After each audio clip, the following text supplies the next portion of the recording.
नमस्कार प्रिय दोस्तों, आप सभी का हमारे चैनल पर स्वागत है। दोस्तों, यह कहानी हर मनुष्य को सुनना व समझा चाहिए। जो मनुष्य सारी बातें समझेगा उसका कल्याण हो जाएगा, उसको भगवान के श्री चरणों में जगह मिलेगी। तो दोस्तों, वीडियो को ध्यान से और अंत तक जरूर देखें और कमेंट में जय श्री कृष्णा जरूर लिखें। श्रीमद् भागवत गीता में भगवान कृष्ण के उन महान उपदेशों का वर्णन है। महाभारत युद्ध के दौरान अर्जुन को उपदेश दिए थे। गीता के लिए उपदेश आज भी इतने महत्वपूर्ण हैं और प्रासंगिक है जो इंसान को जीवन जीने की सही राह दिखाते हैं।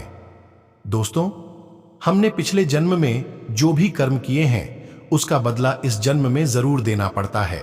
तो दोस्तों, आइए जानते हैं हम इस कहानी के माध्यम से। द्वापर युग का अंतिम समय आ चुका था। महाभारत युद्ध को हुए 36 वर्ष बीत चुके थे। गांधारी के श्राप के अनुसार सात्यकी और कृतवर्मा की लड़ाई से शुरू हुआ कलह अब पूरे यादव वंश को समाप्त कर चुका था। शेष बचे बलराम के स्वधाम लौटने के बाद अब पूरी तरह से अकेले हो चुके थे भगवान श्री कृष्ण। अब अपना बाकी का जीवन वह वन में ही बिताने लगे। एक दिन वनवासी जारा शिकार की तलाश में जंगल में घूम रहा था। जारा को झाड़ियों के बीच खड़े एक हिरण का आभास हुआ। उसने अपने धनुष को तैयार किया और निशाना साध दिया। जारा का निशाना अभेद्य था। गहरे लाल रंग के रक्त के प्रवाह के साथ जारा को अपनी विजय का एहसास हो चुका था।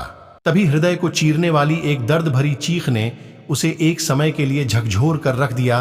उसका तीर गलती से मृग को नहीं बल्कि एक मनुष्य को लग चुका था।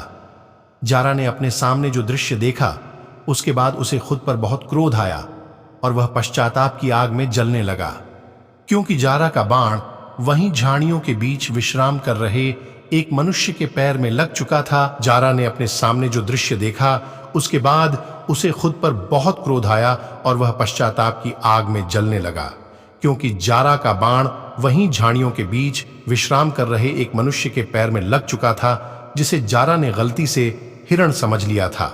वह मनुष्य कोई और नहीं, द्वारकाधीश भगवान श्री कृष्ण थे। बहरहाल जारा ने भगवान से अपने इस किए गए पाप के दंड स्वरूप स्वयं के लिए भी मृत्यु मांग ली।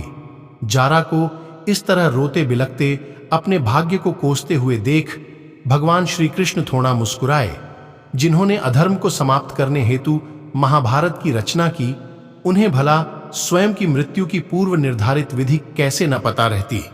जारा की व्याकुलता को देखकर श्री कृष्ण ने उसे यह कहकर सांत्वना दी कि यह सब पहले से तय था।